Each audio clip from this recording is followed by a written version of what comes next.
Black lights and booze burn when I record for Watts. And every black like Troy Davis who never had a fair shot. All black everything, everything black. Culture over everything, y'all, we taking it back. Black.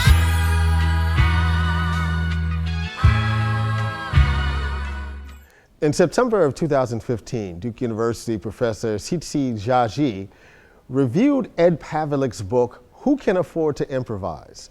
The book is on James Baldwin and black music. On this special issue of Left to Black, author meets critic as Professor Jaji sits down with author Ed Pavlić to talk about James Baldwin and black music. Well, Ed, it is such a pleasure to get a chance to talk to you about your book, which I just love the cover of, this joyous picture of Baldwin and Lorraine Hansberry dancing. And I wanted to start off with a question about the structure. You're a poet, and I think you thought in beautiful, formal ways about this book. With this first section of it, it's a 3-section composition, right? With the first section that really is, among other things, a wonderful walk through Baldwin's career. That second section that gives us a close-up on some unknown, I think, or little-known connections that he had with specific musicians. And then this much more personal last section. And I wonder if you could talk a little bit about how you arrived at that form and what you think it does for the book. Gosh, yeah. Well, so nice to be here in Left to Black World Headquarters. Yeah. And what a great surprise to be talking with you. What a pleasure. Well, you know, as a poet, structures emerge, you know, so it took a while to figure out what the shape of this book would be, but the 3-book structure happened by stages, and in the end, it was really a functioning of the editing of the book, you know, to get it into that shape. The logic being to introduce what would be kind of a musical encounter with Baldwin's work, and stress the idea that the musical encounter is not just simply a matter of subject matter, but an approach he had to life, to the page, to his family, to the world, and to music, of course.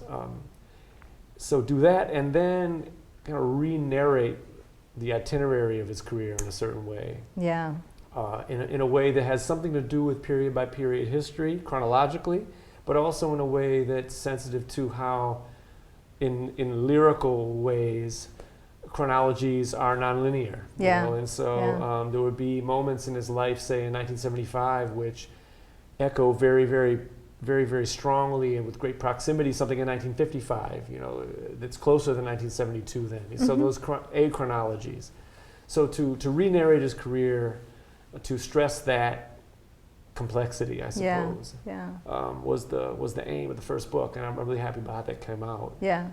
Then the second book is a matter of, okay, you know, so the idea was book 1 you listen to Baldwin, book 2 we listen with him, and then book 3 we kind of respond to what we've heard. Yeah. So in book 2 then, to say, what is it like to listen to singers for this kind of cue, for a cue for living, a cue for thinking? Yeah. And this is with that kind of intensity that he certainly had, that kind of regard he had for music and musicians too. So just to choose a couple singers with whom he had various kinds of relationships. Billie Holiday, a very, very intense relationship he had, not personally to her, but to her work, from early on in his life all the way through. Maybe the single most important, in my mind, a musician to him, comes up the most, seems to travel with him in the deepest way. Yeah. And then Dinah Washington, a singer he had less to do with, and her work less to do with his, glancing and oblique kind of meetings. And they were actually born in the same year. Yeah, right? they had these strange synchronicities about them, you know, which I found just in a matter of mapping a few things out. It kept happening again and again, even, you know, their names and so forth. She died in very, very close proximity to the publication of his kind of central essay on the blues, uses of the blues.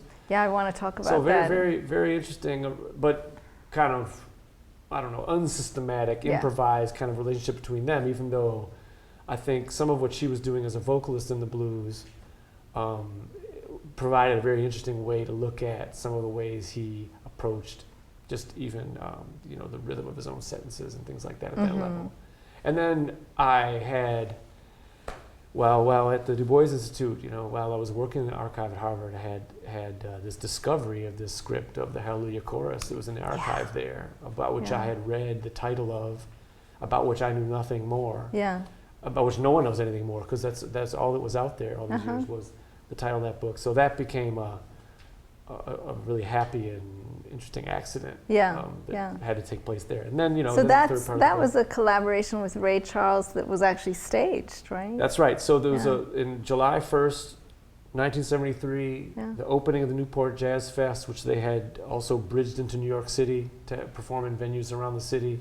Ray Charles and Jimmy Baldwin orchestrated this kind of variety show where they would be on stage together. And Cicely Tyson then came and played a role. And they re-performed vignettes out of Baldwin's great work, Sonny's Blues, where she played the mother, and Baldwin's own brother played Sonny. And then a good friend of his named David Moses from Los Angeles, an actor, played the nameless brother, in Sonny's Blues. So that was listen with Baldwin, or Baldwin in these relationships with musicians, Ray, Dinah Washington, Billie Holiday. And then that third section of the book where we kind of use his work and life as a lens to then kind of reappraise different parts of our world around us in the contemporary, in the 21st century. Yeah.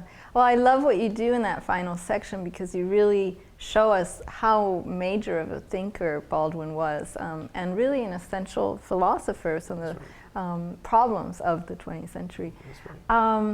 So you mentioned his brother, David Baldwin, and I know that you had really unprecedented access to the letters between, or at least James Baldwin's side of that correspondence. Could you say a little bit more about what getting access meant to you and how that shaped your writing process? Yeah, well, it shaped it in every way, that's for sure. I tried to just, in the introduction, a brief paragraph about that encounter with Baldwin's unpublished work, and of course the incredible corpus of letters that he wrote to his brother over, 30, almost 40 years worth of them.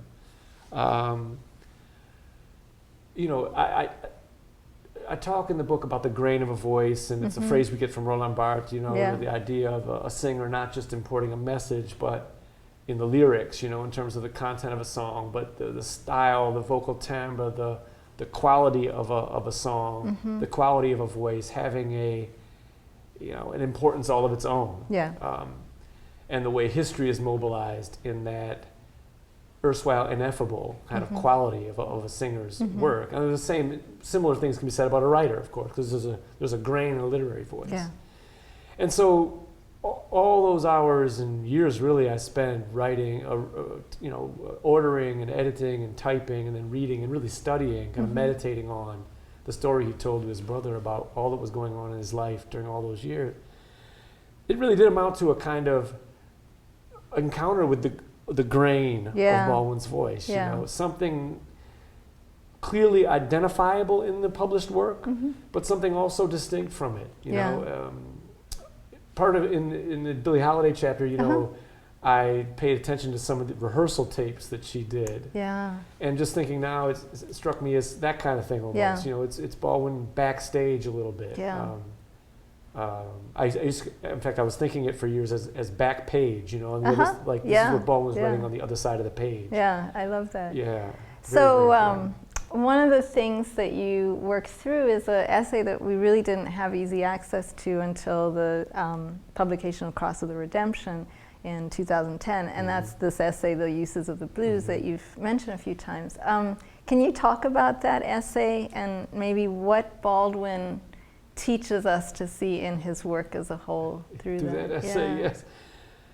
Essay is from originally published in Playboy magazine of all places, January 1964. So exactly a calendar year after The Fire Next Time came out. After Baldwin's easily his most highest profile work to date. Then for sure it was his real entree into a kind of literary stardom that he successful before that, but nothing like that. So a year later, he's writing an essay about the blues for Playboy magazine, and he's very careful to note in the essay right in the beginning that for him, it's called The Uses of the Blues, but he's not writing about music, he's writing about life. And he says in there, I could have easily named this essay, The Uses of Pain or The Uses of Anguish, as just as easily as The Uses of the Blues.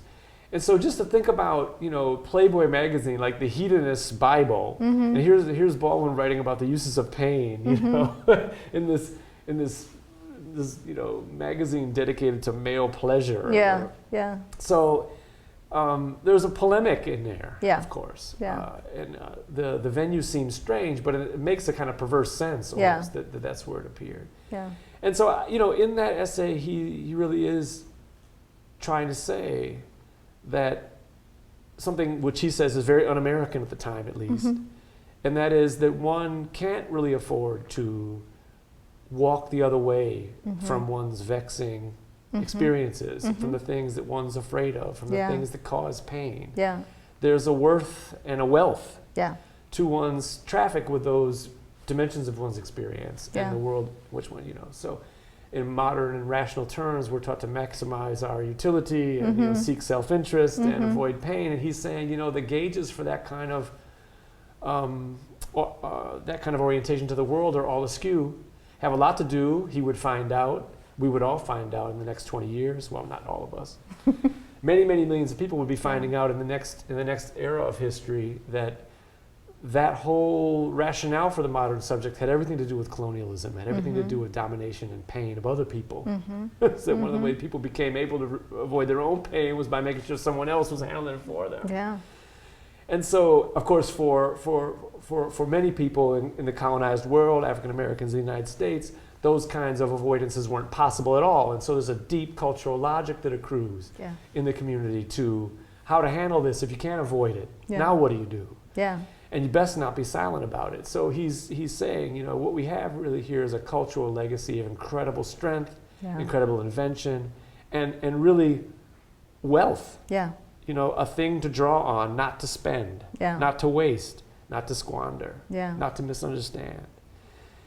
And he, in the beginning, he says something, you know, very interesting, and he says, counterintuitively, what we find in this musical form and then elsewhere in human experience is that, strangely enough, when you're able to handle these things that deeply vex you in life, the result is not depression and morbid cynicism and so forth. The result is a kind of joy that comes from that. There's a great energy that comes from what he was describing as a kind of lyrical traffic, and assuming a kind of lyrical control over a voice for things that would otherwise be silent and shameful in one's life.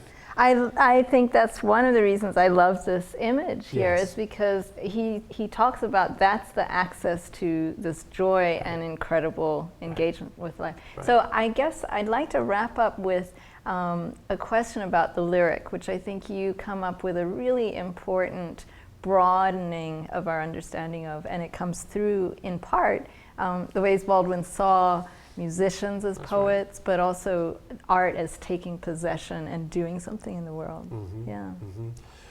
Well, it's a question that's kind of dangled out there for anyone who's interested in James Baldwin, I suppose, in that he constantly referred to himself as a poet. Right. Meanwhile, writing very, very few poems. Right. And the poems he did write are, I think, in another space from the rest of his work. I think everyone acknowledges, like, that's true, and I think it's rightly, it is true. But for him, he was acting as poet all the time. Maybe least so in writing that from across the room you would identify maybe as a poem. So what then is lyricism if it's not just some jagged thing only covering a part of the page, you know, killing trees? And you know, that's the question. And the answer in the book comes from many, many different places.